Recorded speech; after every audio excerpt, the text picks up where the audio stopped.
Gandalf had bade that Frodo meet him and Bree at the Prancing Pony Inn, and on a rainy night, the four companions, slinking past the gatekeeper, finally arrived at the inn.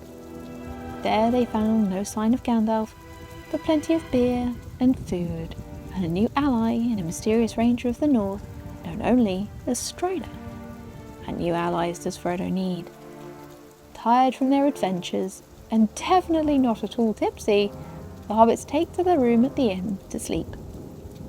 In the dead of night, the fell servants of Sauron make their move.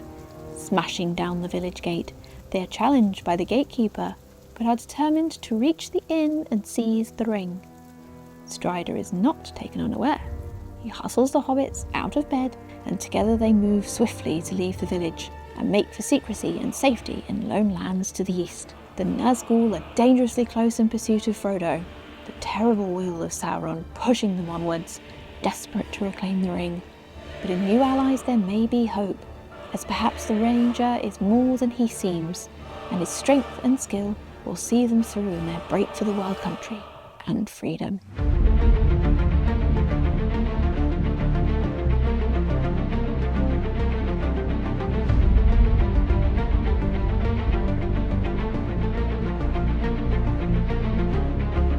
Hello and welcome to Striding Edge Games. I'm Boris. And I'm Julian. And we're here back with Quest of the Ringbearer Nazgul in Bree. This is very exciting. It's extremely exciting.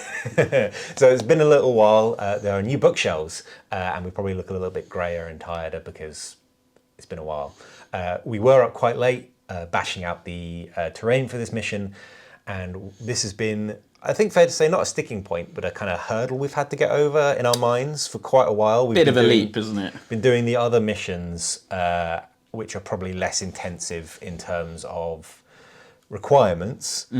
And this one's always been quite a big hurdle, so it feels really good to finally be here, have everything on the board and have it finished. The main thing, I think you can probably see it at the moment, but you'll see it in the overview footage, is building the Prancing Pony. We talked about this a little bit in the rest point video, because Bree was a rest point for the campaign, so you can go back and watch that. But in short, what was our process for getting to this board?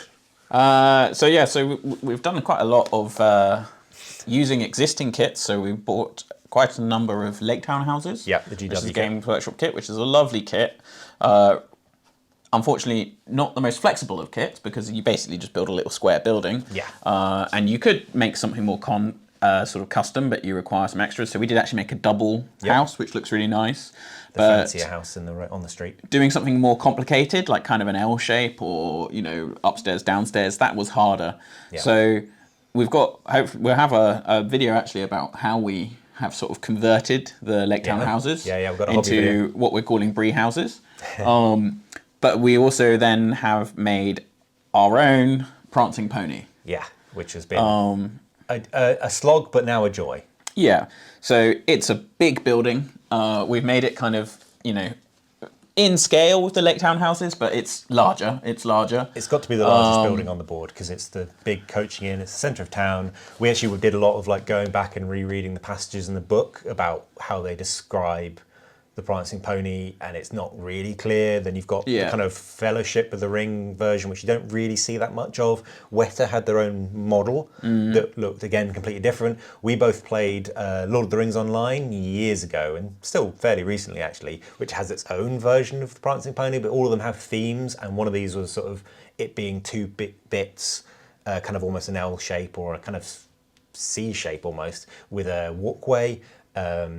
So we kind of copied that. You did a lot of concept art almost digitally. Well, also, a strong inspiration for myself. So I have actually been to the pub in the Cotswolds that supposedly the Prancing Pony is based on, which is, from the outside, is quite flat, but it's a classic courtyard pub. Yeah. But we are based in Cambridge, and in Cambridge, in the centre of town, there is the Eagle, which is a classic tourist destination, but that itself supposedly was a coaching inn, and it has a courtyard. You go through some gates, and on the inside there's a little courtyard where you would have dismounted from your horses and put them in a stable. So in our minds, the Prancing Pony is that sort of classic English coaching inn / pub with a stable and everything else. Which I think Tolkien would have thought as well. I think so. So that's what we've kind of put together.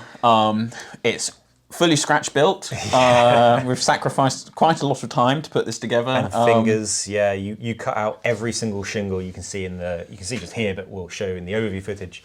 Every single shingle was hand drawn and then cut out by Julian. Yeah. And every single timber was hand cut out and stuck on by me. And then we got all our bits together and joined it all together, and basically last night until about 1 a.m. we're frantically painting, dry brushing, shading. Yeah. It's quite a quick paint job, but it's a quick and effective paint job that we first started on the Bree/Lake townhouses, which again, you can go watch that in the video, how we did that. But I think it looks fantastic. I'm so happy it's finally on the board, and it looks great. The rest of the town, I mean, it's not insignificant else. We have some walls and bushes, which they describe in the books as ringing Bree, and they have we've used some Rohan palisades, which I think look pretty good. I ordered some rubber sheeting for gym flooring, which I've turned into these roads, which look okay. I think they look good.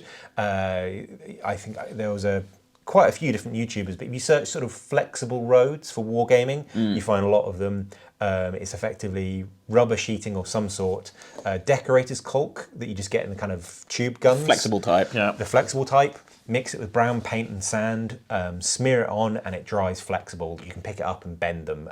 It's great, it's really good. And then it's just lots of dry brushing. So you can make your own really easily. Long story short, we're really pleased that we finally got over this hurdle, as we say. It's been a long, big hobby hurdle, as it were, to get everything on this board. But it looks fantastic, and I'm very excited to finally be bringing it to you guys. Whew, right. We have a mission to play as well, not just the board to build. Indeed. The mission is obviously Nazgul and Bree.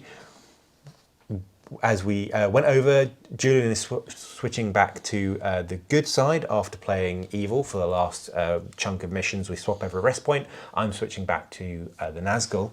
You have a Strider on your side. Yeah, I'm going to have Strider. Excited about having an actual big beefy hero on the board for the first time? He's quite a serious hero. Definitely, I mean, in the contention for one of the best heroes in the game. Probably. The Strider version is a little weakened by not having access to Anduril. It's just a normal sword. Yep. It's not even a hand and a half, which would be really helpful. Yeah. But you know, a 3 point of might every turn is a wild ability, really. Yeah. And he's I'd say defense 5's probably his other weakness, but yeah, but I mean, he's the only character in the game that has 1 free point of might every single turn for anything. For anything. Quite a few have like a free heroic move or yeah. I mean, his great whatever grandfather Elendil, he gets the free heroics. Yeah. But not just the 3 point of might to use. But not a 3 point of might. You know, like yeah, it's wild. That's probably another whole long video. Yeah. But yeah, so you have Strider and a couple of other quite unusual characters. You got Butterbur and Goatleaf on your side. Yes. We'll see how long Goatleaf lasts. Well, but, yes. They're interesting. They're interesting characters, yeah. And I've still got the 4 Hobbits, which have performed well in the past against Ringwraiths. You know, surprisingly effective. Hobbit special forces, or at least hard to kill. Yeah. And then I have 4 Nazgul, which we've seen before, but on horses this time. Which I think, if you're playing a match play game, is sort of mandatory, just for the utility of the movement and the spells. And it gives you that second attack on the charge. I think also in this particular sort of matchup, you know, when we've had Ringwraiths versus Hobbits, the Ringwraith having 1 attack is just a major issue. Huge liability. Because, I mean, I think all the Hobbits have 1 attack, so it's just almost a 50-50 who wins. Yeah, I mean, you've got the better fight, but I mean, if you roll a 3, it doesn't matter. Yeah, you've got no might to back it up, you've got no... Having 2 attacks on the horse, having that 10-inch move... well, if 2 then turns into 4, if you tag someone like Merry or Pippin, 4 strength 4 to try and kill a Hobbit with 1 wound, 1 fate, that's looking a lot more attractive. Quite likely. Instead of 1, and then if you win, it's 1 with no might behind you. So yeah, I think it's a huge even, I mean, multiplier. if 2 charge Aragorn, I mean, they've got 4 attacks against his 3. Yeah. I still wouldn't rate, but yeah, who knows? We'll see. Mission-wise, there's quite well. There's a sort of intermediate amount of rules, which we'll go over. Objectives-wise, it's quite simple. The first, the good side has to get Frodo, Aragorn, and at least 2 other hobbits off the eastern board edge, which is this board edge behind the pony, away from the wall. So they have to exit the pony and come off the board this side. So really, actually, if it's Frodo and 2 models, as soon as you lose 1 hobbit, you're actually almost in contention to not being able to win the mission, which is actually quite it's tight. I mean, tight. But at the same time, you have to lose 2 hobbits. Yeah, who knows? Evil win if Frodo is slain. So obviously, Aragorn's a big, scary thing, but actually, killing him doesn't do anything. Got to kill Frodo. Special rules-wise, we've got move quietly. So the good heroes can't call heroic marches, which makes sense. Yeah, otherwise we'd just be off the board. Would be super quick. That's like Aragorn's free heroic point, easily spent every turn. The next mission we have, next rule we have is hunting the Ringbearer. If you want to go over that one. Yeah, I mean, so we don't have. It's not centuries rules in this, but the Ringwraiths clearly aren't quite aware what they're about. So it's a straight up, just a roll off. I believe it's 50-50. Yep. 1 to 3, evil move them. Yeah, it's like a heroic. It's like a strike off. Tide fight. 1 to 3, evil move the Ringwraiths. 4, 5, 6, the good side moves the Ringwraiths. Which could be quite. I think that's probably going to be the thing that decides the mission, because it's not moves half like in Centuries. It's just moves, and they're on 10 inches. So if one Ringwraith manages to move towards the pony, but then next turn rolls that 4 up. You just move them away. 10 inches just gets bombed away from the good side, and then good side get to move away even further. Yeah, and I suppose really it's kind of a linked rule with the sort of the third special rule, which is that they spot the heroes if they get within 12. Yeah, so again, it's not like Centuries, which I think is 3 inches. You have to be really close to spot them. This is a straight up 12 inch. You are spotted, and then that rule gets dropped. And I mean, I think because from the board edge, when the Ringwraiths come in at the gate, they smash it down. Harry Goatleaf's in the middle there, but I mean, they could actually possibly circumvent him. Maybe his control zone's probably quite wide, but yes. No, but well, one could charge and the others could go around. But so from there to the entrance of the pony, which is where the good heroes come out of, is only 24 inches. So it's pretty tight. Like, Good's going to have to be real careful to not get spotted. They won't be spotted the first turn, but second turn onwards they could be. Second turn's quite doable. There is quite a lot of terrain on the board by design, because if there is any intervening terrain, it's on a 5 up. So even if they're within 12 inches, if there's terrain in between, they're only spotted on a 5 up, which... And it's worth just pointing out that Goatleaf also doesn't count for being spotted. Yeah, and obviously once the spotting happens, the roll-off for who moves the Ringwraith stops immediately, so then they're just controlled entirely by the evil model. That's the whole point about spotting. And then the final rule is Lure of the Ring. So before Frodo moves every turn, he must take a courage check. If he passes, he can move as normal. If he fails, he must put the ring on, and this also raises the alarm. So if you wanted to, you could put the ring on first turn and we just do away with the rolling off, but I think for some reason you probably won't want to, and will risk the courage check. Well, then he'd be subject to the ring rules as well, so it's not a good idea. He might then fail a second courage check and march towards the Ringwraiths. Yeah, it's probably not a good idea. So it raises the alarm, as it were, but also every Ringwraith within 12 after the first, Frodo suffers an extra -1 courage to that roll. So could be up to -3. I don't think he's likely to fail because he's courage 6 with will and might. It's pretty likely he's going to be fine, but you never know. The Snake Eyes could rear its head. It could be taxing for him. Could be taxing, so that's helpful. But Frodo also gains a +1 to the courage check for every friendly model in base contact. So you could just put the 3 hobbits in base contact, and he's automatically a +3 to the roll every turn, and then you move as a block. Who knows? But that's it. It stops it being a really obvious. You just run with Frodo at the front. You've got to kind of box him in maybe so he doesn't get charged, maybe give him the bonuses to the courage check. Who knows? So, yeah, I think it's going to be interesting. Unlike the Barrow Downs, I think this is Good's game to lose. I think they're more likely to win. You have, to be harsh, you have a speed bump of Butterbur. Yeah. He does have some nice rules of reinforcing and potentially healing the hobbits and the Fellowship members, but I think he'd probably be of more use just getting in the way. Getting in the way as a speed bump. You have Aragorn, who is just going to be excellent at dispatching ring wraiths, or maybe taking out the horse of a ring wraith and then running. And then you have Frodo and Sam are quite tough. And as in they've got they have fate and wounds. Frodo has heroic defense.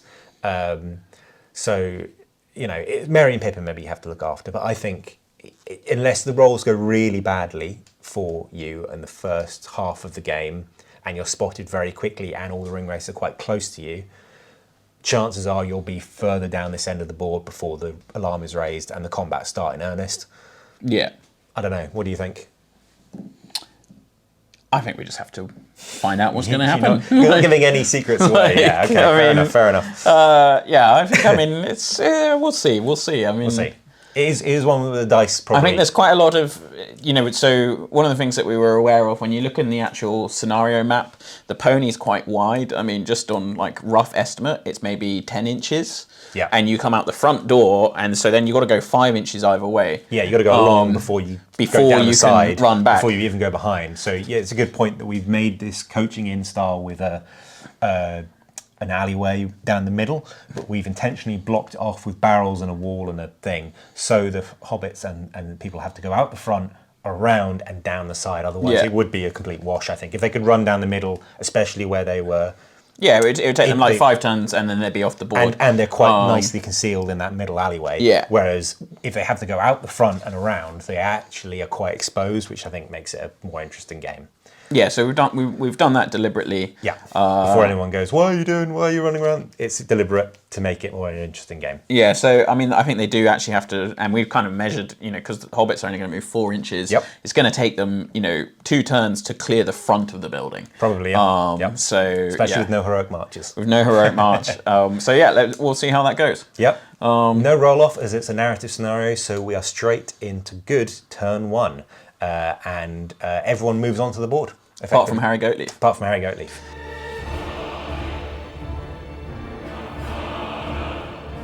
Turn 1 of the Nazgul and Bree.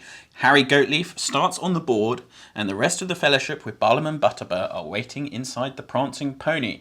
They will move out during this turn. To start it off, we've got to make our first courage check of the game for Frodo to see if he puts on the ring. And he passes that on an 8. All right, we're on to the moving. The Fellowship, with a bemused Barlam and Butterbur, have all piled out of the Prancing Pony. They're moving fast round the side to try and get out. Aragorn keeping up the rear.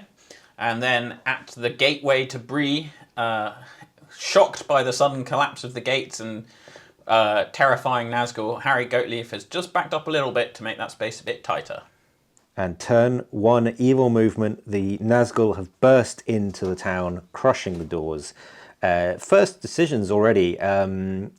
We want to get rid of Goatleaf just because I don't want to leave a hero with might to heroic move against us next turn. So to try and be safe, we've thrown 2 ring wraiths into combat with him. No spells at the moment. One has run down the road and is going to continue on to the Prancing Pony next turn, hopefully. And one has peeled off left, rolled a jump check and rolled a 3, so he's just stopped that side, but that was almost all his movement anyway, to go this side of the board and hopefully catch the Fellowship next turn. No shooting, so we're straight into combat. Into the fight phase, and we have 2 ring wraiths who've charged. Harry Goatleaf, very brave gatekeeper. Set the bar, why don't you, good side? All right, I mean, panicked by the appearance of 2 swirling cloaks on horses, he's going to try and stab. 4. Oh, he gets the 4. Not bad, we've got 4 dice in return. The mount's paying off here. 5. Okay, we only just win it. 2 3s, I was worried there, but we do win it. And then we've got this twice wound, strength 4, defense 3, wounding on 4s. Okay, that's 4 wounds. He has 2 wounds and 1 fate, which is pretty beefy for a gatekeeper, but not enough to stop 4 strikes. End of the turn, that was good. We needed the speed bump of the gatekeeper out of the way. We did lose 2 will thanks to their special rule, so 2 ring wraiths are already down to 6 will, which isn't great. But hopefully the rolls will go in our way and we can start chasing those pesky hobbits. Straight into priority for turn 2, evil, big 6. And a 6 from good, so goes evil as good had it first.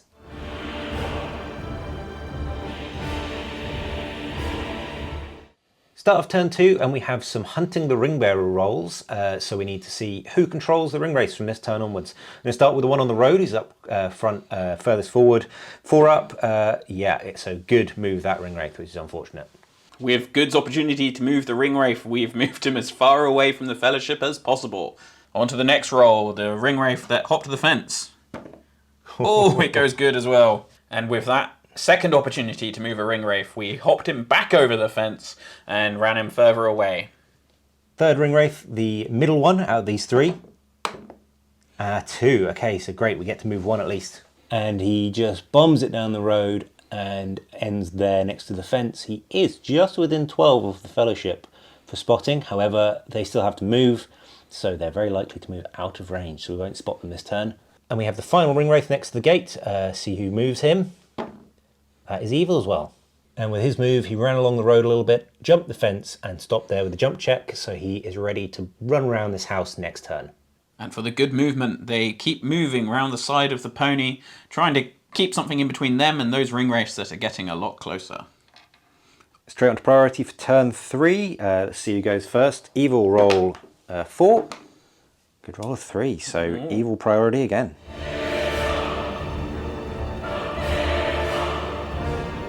First to roll to move is this ring wraith who's gone all the way into this corner. 1, okay, so Evil do get to move him.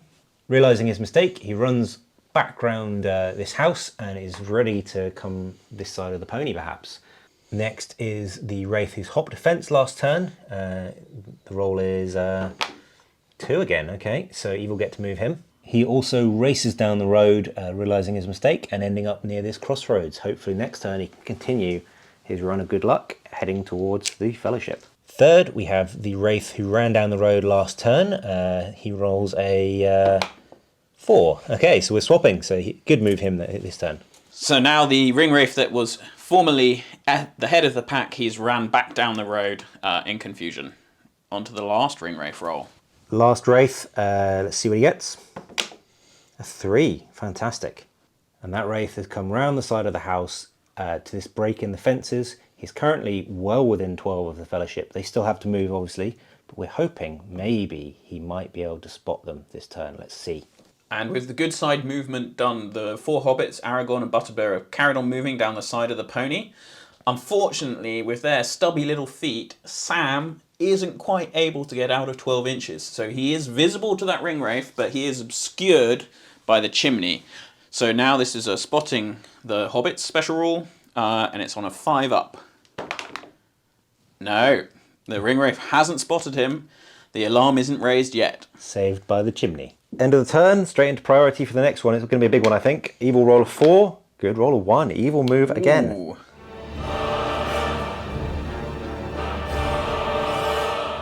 Start of the turn, we rolled to see who moved the ring wraith. The wraith at the back is thoroughly confused. He failed, and good moved him right to the edge here.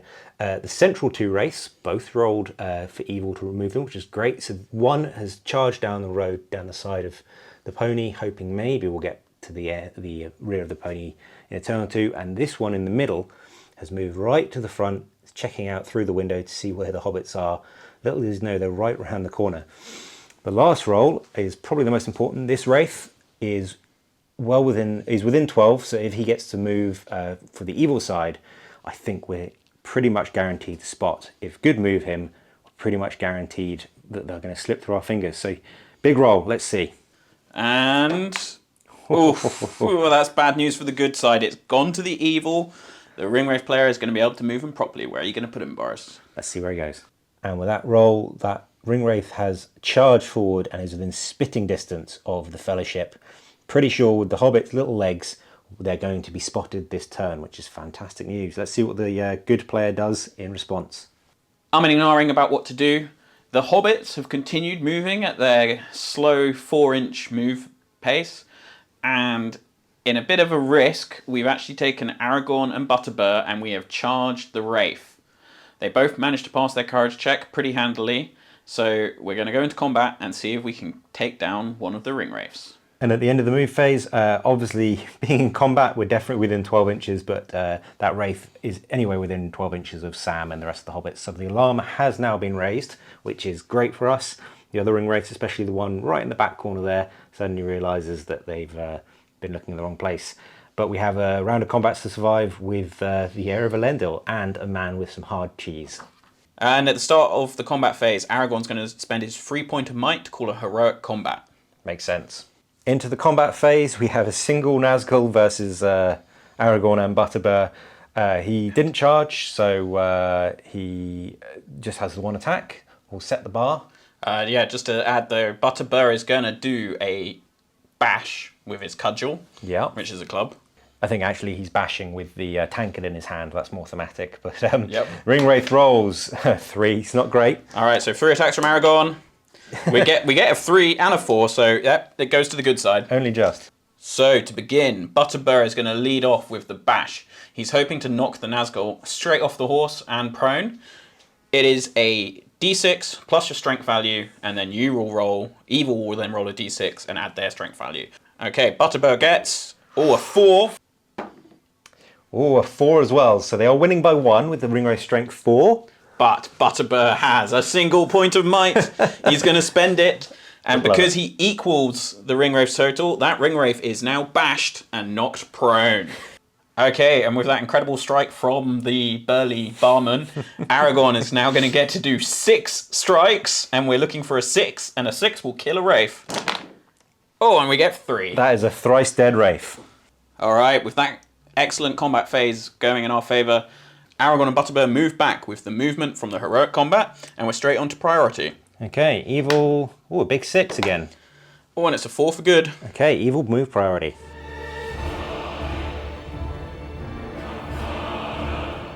Evil moves, and pretty simple. This Ring Wraith who's at the back of the board is speeding forwards, realising his error. The one who's at the front of the pony has just tucked himself around the side. He is within spell range, but I think we'll hold off for now, and he's staying outside of 6 inches, having seen what happened to his fellow Ring Wraith, brutally butchered by Aragorn. The other Wraith, who was on the road down here, has turned the corner and found a little group of Hobbits.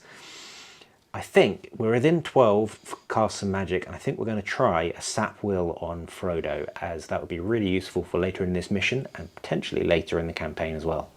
Always a tough call. I think I'm going to 3 dice Sap Will on Frodo, as it only casts on a 5, and it'd be great to make him spend some resources at least. So let's see, rolling 5 up. Okay, we do get it on the 6, that's great.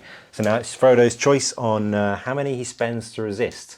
Oh, it's a hard choice. Frodo's probably he's going to use his single dice, which is resistant to magic, and 1 of his will points. All right. So we'll start with the will point, which is a 2, sadly. If that was a 6, we'd just get it straight back. And resistant to magic. Oh, okay, so 2 and a 1, that's great. And D3 will, come on. 6, yes, okay. Frodo is completely out of will, that is perfect. Okay, and with the good movement, we've moved out of the range of the Wraiths. Just keep on dashing towards that board edge, desperately trying to get away.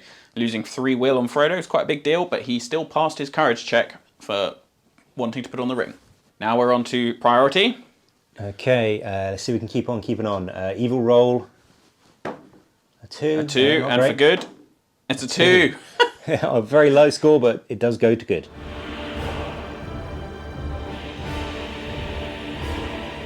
Okay, and with that, the good movement, we've kept running towards the board edge. We're not going to make it this turn, and probably not the next one, but it's getting very close now. And now we'll see where the Ring Wraiths go. And evil moves, to start with, the Ring Wraith at the back has just carried on his charge down the road. He'll be in the next couple of turns, but who knows if he'll be in time to do anything. The Wraith down the side of the pony has moved forward. We're going to try, and he hasn't spent any will, so we're going to try and target Frodo with a compel. Move him out sideways, away from his shield of hobbits. And then this Wraith, who's yet to move but has spent will, might be in range to charge Frodo one-on-one, as the Fellowship have now moved. There's no counter moves coming. That's probably our best bet for the moment. So I think we're going to throw 3 dice at it, because it's really key that it goes off. Cast on a 4 up. Yeah, we get it on a 6, so cast on a 6. All right, Frodo, being out of will, has only his resistant to magic left. And we need a 6 here. The opposite of that. And with that successful compel, Frodo moves out of position and ends there, and he's in prime position to be charged by this wraith. So we've got one more wraith to move. With the start of the combat phase, young Frodo is in a lot of danger from a ring wraith. That's not great. The ring wraith, obviously, is cavalry's charge, so he's going to get 2 attacks versus Frodo's single attack. Yeah. We have also compelled Frodo, which means he's immobilized transfixed, just in case he does win the dice roll. So the wraith is safe for this turn at least. This is our big play. Let's see what we can do. So we'll start with the wraith. 2 attacks, 5 high. It's not bad, but let's see what Frodo gets. Okay, and Frodo's got 1 dice, 1 attack. Oh, no, on a 2. That's fantastic. Frodo's knocked back and prone. 4s to wound. I've got 4 attacks here. Oh, this is where might comes in handy. So we deal a single wound to Frodo, 2 1s and a 2 and a 6. That's not great. You're going to save that with fate? Yeah, I think Frodo's going to have to spend 1 of his fate points. Okay. Oh, at the tray. Yeah, saved on a 4. Saves that. And that is the end of a pretty climactic turn. We've made our big play. We've knocked Frodo down and dealt some wounds that were saved on fate, but at least we've made him spend some fate, and we're threatening the Fellowship now, which is great news.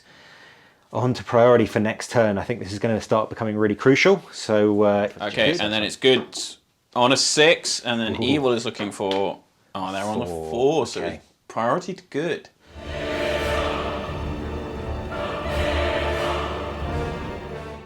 Okay, that was pretty bad. At the start of the turn, quite excitingly, well, for Evil, Frodo actually failed his courage check. He's got no friendly support, and he's like -2. So he has put on the ring. Yeah. Now we will roll for the Sauron's Will special roll. Fortunately, he passes that, which means that I get to move him normally. And on the good movement, with Frodo suddenly disappearing with the ring, Butterbur and Aragorn, the dream team, have rushed in to charge the ring wraith that knocked him down. Frodo and the rest of the hobbits are still castling up and moving off that board edge. This has slowed them down though, and there is the ring wraiths to move. All right, Evil movement. The 1 ring wraith on 3 will has been charged, so he's in combat. The ring wraith on 4 will, who is down the side of the pony, has charged just Pippin. We might be able to kill or fight 2 hobbits, but we're going to try and maximise our chances of winning. And if we can remove 2 hobbits from the board, it is impossible for good to win. It's only a draw. So we'll see what we can do there. Lastly, the wraith, almost on full, 6 will, charged down the road and finished his move there. And he's looking at this combat and is going to try and cast some magic on Aragorn. Ending his turn, the ring wraith is going to, at the back there, is going to cast 2 dice on a transfix on Aragorn. Try and keep his fellow ring wraith alive in that combat. It casts on a 3 up on 2 dice. Only cast on a 4, so it's up to Aragorn how many will he throws to try and resist it. I think on this one, Aragorn's been doing pretty well so far. He's not had to spend much. We really want to take out another ring wraith, because then that's going to even it up, and it looks tough. Okay, Aragorn's going to spend 2 will points to try and cancel this. Oof. Gets it on a 5. Gets it on a 5, but that's 2 will points down. Straight into the fight phase, and we have Aragorn deciding what heroics to call. I think we got lucky last time, but this time I think we're going to try and play safe, and we're going to call a heroic strength on Aragorn. Okay, with his 3 point of might. With his 3 point of might. All right, so start the combat. His strength goes up to 7. Strength 7, defense 8, so that's pretty good. Into the strike rolls, so the wraith gets his 1 attack, 4 high, not awful. And Butterbur does it on a 6. Butterbur, love it. All right, with that, Butterbur's going to try and strike down the wraith's horse. He's only strength 3 though, so we're looking for a 5 here. With no result. Not this time. All right, Aragorn's going to go after the wraith. He's got 3 strikes. He is strength 7, so this is on 5s. Ooh, just does it. That's 1 more wraith off the board. Second combat in the fight phase, we have a single wraith who has charged poor Peregrine Took. 2 dice for charging against the 1. Lead off with good this time. Come on, Pippin. 4, 4 high. Not bad. Evil get the big 6, so Pippin loses and is pushed back. Defense 3, strength 4, we need 4s to wound Pippin. 3 wounds, Pippin is trampled. And that is the end of the turn. Great to have taken one of the Fellowship off the board. That's great. Frodo's open. Not great to have lost our second Wraith. We're at 50% strength. However, we've made them spend a decent amount of resource so far. So let's go straight into priority. Good. Roll. A 5. Okay, and evil. Let's see what we get. Ooh. A 5 as well. So it's an evil move this turn.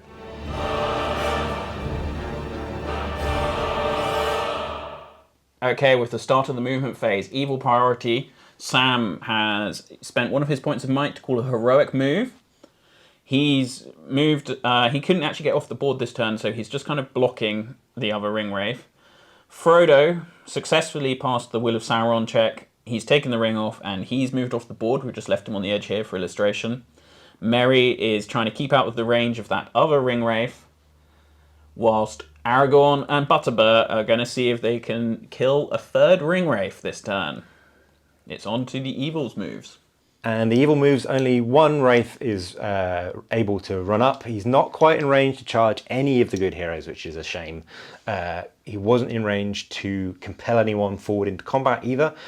So we're going for broke. We're going to 3 dice, Black Dart Merry. If we can kill him, it prevents the Fellowship from winning, and we might force onto a draw. So cast on a 5. Here we go. Oh, yeah, okay, we got it on a 6. Big 6. Resistant to magic. All right, Mary's just got the 1 dice for his resistance. You love to see it. You love to see it. The Hobbit's natural resistance shrugs it off. Okay, with that great result, at least, you know, the Hobbits are still standing. We're on to the combat. It is Aragorn and Butterbur versus a Ringwraith. Third time in a row. Let's see if we can win one. One attack from the Wraith, only a 3 high. I have a feeling this might not go well. All right, Aragorn's holding his point of might because I think we really need to kill this Ringwraith, and then that means that we've probably got this in the bag. So, 3 attacks from Aragorn. He's got the 6. Got the 6. That's it. Okay, Butterbur's going to bash like before. Forgot to mention that. But, oh, he's on a 4 high. The Wraith. 1. Oh. Okay, he's bashed to the ground. Okay, Aragorn 6 attacks. We're looking for a 6 here. We don't have 1, but we saved a point, his free point of might. We'll spend that to go up to the 6 and we kill the Wraith. All right, with that combat phase, this game is almost over. It's down to the last priority roll. Here we go. Okay, good. Good is on a 1. Okay, and evil? Evil's on a 1. Also on a 1. It was Evil's priority last turn. It was. So it goes to good, straight into the movement phase. Everyone here is in range of the edge of the board. So the remaining 2 Hobbits and Aragorn move off, leaving Butterbur behind to deal with a Ringwraith. Yeah, who knows? So either he goes back to the pony or just Oh, stands actually, there. wait. Let's see. Will he charge a Ringwraith on his own? Yes, he does. Butterbur is truly brave.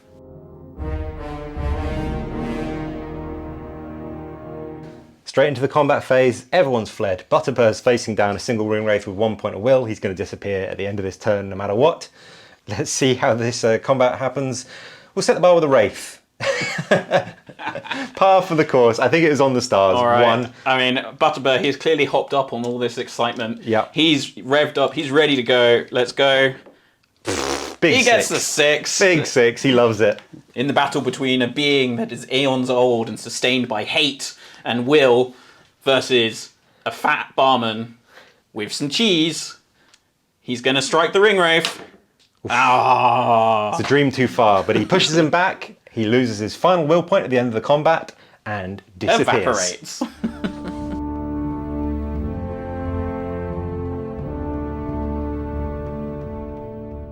Hello from Editor Boris. Quick update for everyone to catch you up on some of the new things going on for the channel, because it turns out we're not very good at this self-promotion thing, so this is my way of making it up. First and most recently, we've actually had several people ask us if there was a way of contributing to the channel, and there wasn't. So we've decided to launch a Patreon.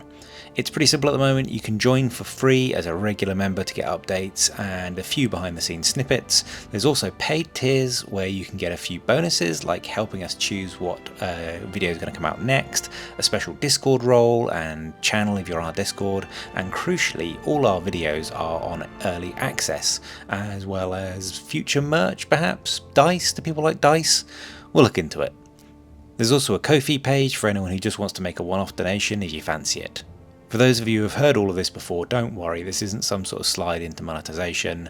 It's really important to us that all the videos we currently produce will always be free on YouTube for as long as we make them. But if you'd like to see the videos earlier, or get some other goodies, or perhaps even just help us keep the literal lights on, you can head over to Patreon now. Finally, our Discord is live and kicking. Again, it's free to join, come and hang out with our really cool community. We're even trying to get some online games going, so come in and say hi. That's everything. Back to past Julian and Boris for the rest of the video. Okay, and that was that. A short and sweet little mission, I'd say. The Nazgul and Bree. That was quite an interesting end. That was awesome. Butterbur MVP. Everyone should include him in their fellowship all the time. I mean, just in other lists, just whenever. Well. Just take Butterbur. That was impressive. The innkeeper. Yeah, I was worried. Not worried.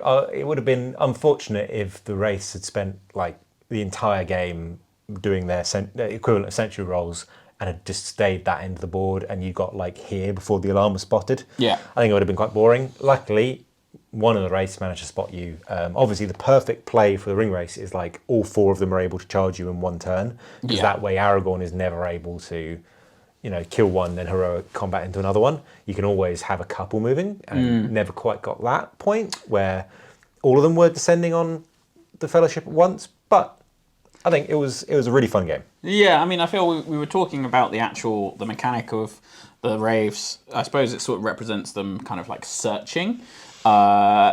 It's less painful than the Sentry kind of rule. Yeah, as the Sentry, having used the Sentry rule as the Wraith player the last few missions, I can't say I love it. I get the point of it, and it's cool, and it balances the scenarios, because otherwise the Hobbits would just die, or they'd get tracked down. Yeah, they just get dragged down. But it's so variable, it can really affect how fun your game is. And I'm not saying that to be like, oh, it's got to be competitive. It's just, it can be really boring. It can just lead to boring. You spend all that time. Well, it's kind of annoying if your opponent moves all of your models for you. Yeah. Like we were saying, we spent all this time building this lovely board, putting time aside to come play a game and film it, and even if you're just playing a game with friends, and then you spend the whole game with your opponent moving your models, and they get off the board, and then you pack up and go home. It's not that exciting, but luckily in this one, it was fine. Yeah, I mean, I think it's a sort of interesting mechanic. You get to move the ring wraiths. I suppose what it's kind of designed to do is what you're sort of talking about, is it's to stop the ring wraiths being able to just like mob Aragorn. Yeah, if they could just move 10 every turn, and I got to move them, then you could just spend a couple turns lining up the perfect charge turn, couldn't you? And then... Yeah, and with the sort of utility spells that ring wraiths have, I mean, you could just compel Aragorn, move him, pull him out from any support, charge him, whatever, or do the same, just drag down a Hobbit each turn. Yep. I think it's definitely a balancing thing, because it took almost 8 turns for Frodo to get off the board, and then 1 more turn for everyone else. Something like that, yeah. 8? No, I think it was 9 turns, but it took a long time for them to move, because the Hobbits, so many of the Ringbearer missions up until this point have been Hobbits move 4 inches, let's go off the board, which we're looking forwards to, spoilers, Weathertop, that's going to be coming up next. Very exciting. Though with a slight twist, is going to be, less about the sort of limitations of Hobbits in terms of movement, and more about kind of, what's coming after them. Yeah, they're on the defensive for once rather than having to charge across the board, which would be great. But yeah, I found this mission a lot of fun. It was great using ring race on horses. It was good when you finally, managed to get the one nice turn where Frodo, I got lucky, he got compelled out of position, I charged him, knocked him down, did a wound to him, which is great. It would have been good to do more, but I think, we actually got a few ring race doing what they're meant to do turns, rather than just trying and failing, or and we actually had to push a few of the resources. Which is great. Aragorn's free might was pretty clutch that whole time. It was pretty horrifying coming up against Aragorn. And when you're the ring race in this campaign and have no might, and you're up against the Hobbits, they've got 4 might between them. But Aragorn is another level above that, because you're like, I can just continuously spend going. But hey, we've already talked about that. I mean, I suppose that's also another thing about the sort of balance of these missions, is that they they do feel like they are designed with the knowledge that, you know, you do this mission and then you do another mission and then a mission after that. Yeah. So, you know, although it doesn't seem, you know, Frodo did actually lose all of his will. Yeah, that was great. Which got really was pretty lucky. significant. Yep. And he spent a single point of fate. And and Aragorn lost 2 will. Aragorn lost spent 2 will. Yeah, he did resist that transfix, so that was pretty good. Yeah. But so, you know, we're not massively out. I've not spent loads of my sort of heroic ability, but now we actually come to sort of doing our recovery rolls. Yeah, you've got 2 more missions coming. I mean, we should be rolling for Pippin, because he was actually taken out. Yeah, that was a real good So I think it's on a 1, he will die. It is, but you get +1 because Good did win the scenario. We should probably go back. Good did win the scenario. They got 3 hobbits, including Frodo and Aragorn off the board. Merry resisting that black dart. That was my pitch. Because it doesn't really say, but it just says the evil win if they kill Frodo. Obviously, he got off the board first, and you have to get Frodo and 2 hobbits and Aragorn off the board. Yeah. So obviously if I've killed 2 hobbits, you can't get them all off the board. Yeah. I'd call that a draw. So that was what I was aiming for, because preventing the scenario bonus, the campaign bonus for Weathertop would be great. Merry resisting that black dart was quite clutch in the end. It prevented you falling into a draw right from a win, and for the recovering a strength roll for Pippin. In a win, you get +1 to the dice roll, so he can't die. So on a 1, he's still not dead. I mean, I think we were also saying with Black Dart is it's a great spell, but you still actually have to roll to wound. It's strength 9, but you still got to roll to wound. So like, you know, if you roll a 2 or there's a 1, 1 in 3 chance you're not fair, that's it. And then win. Mary would still get a 50-50 chance to save it with a single point of fate. Yep. So yeah, I mean, it might have killed him, it might not have. Who knows? But so there we are. So we're onto our recovery rolls. Onto recovery. So yeah, do you want to start with Pippin? See if he would have died? Yeah, all right. No. 4. So he Pippin's recovers fine. as normal. He didn't actually spend his fate. No, he just got taken out. I mean, absolutely hammered. Like so a hoof to the face. wakes up with a bump on the head. He's absolutely fine and at full stats. So then we also have Aragorn. As we said, he spent 2 will. First, who would you pick as your bravest companion and Fool of a Took? Because I know who I would pick. I mean, I know who I would definitely pick as my bravest companion. I don't think there's any debate.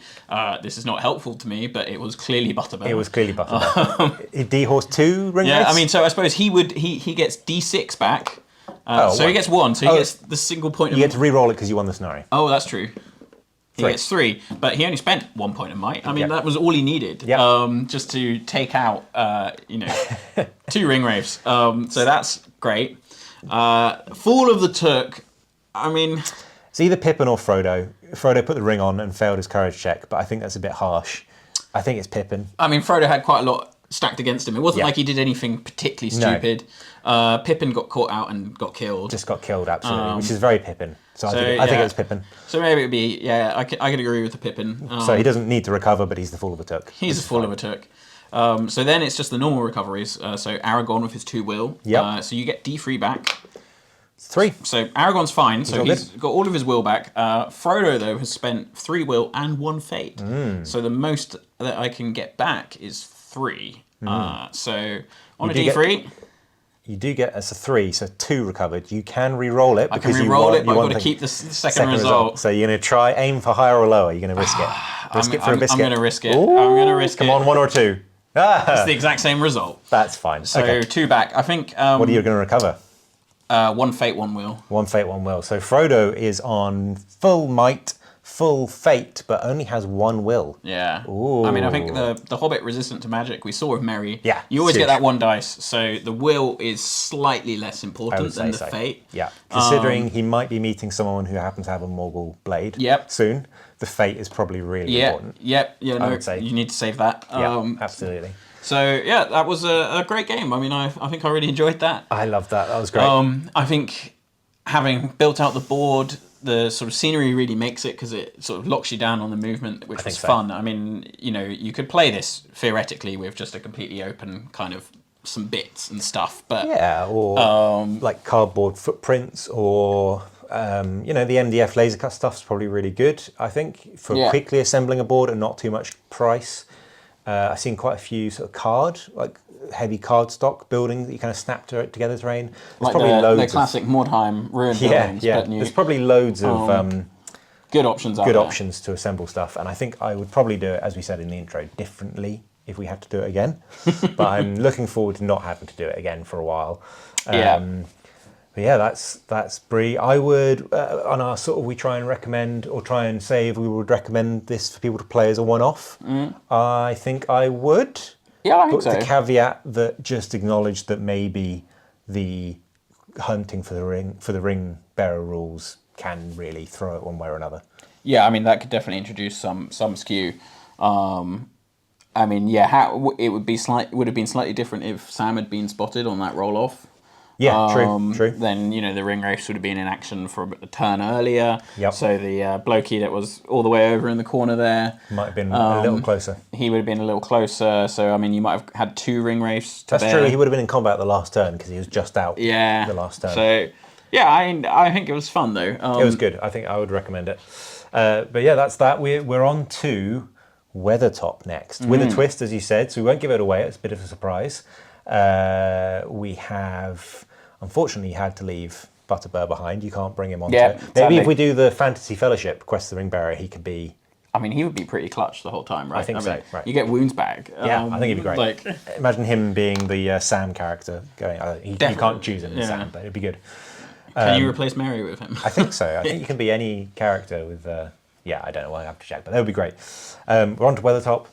We hope you enjoyed this. Honestly, it's been a labour of love. We've both enjoyed doing this, but hopefully it's all for you guys. So if you did enjoy it, please do like, comment. Please let us know what you thought of it. If there's anything you'd like to see more of, subscribe would really help us out growing the channel. And there's a whole bunch of other links and places you can go to follow us. All of it would be great. We will see you at Amon Sul. Sul. I keep saying hen. Amon Sul. See you there.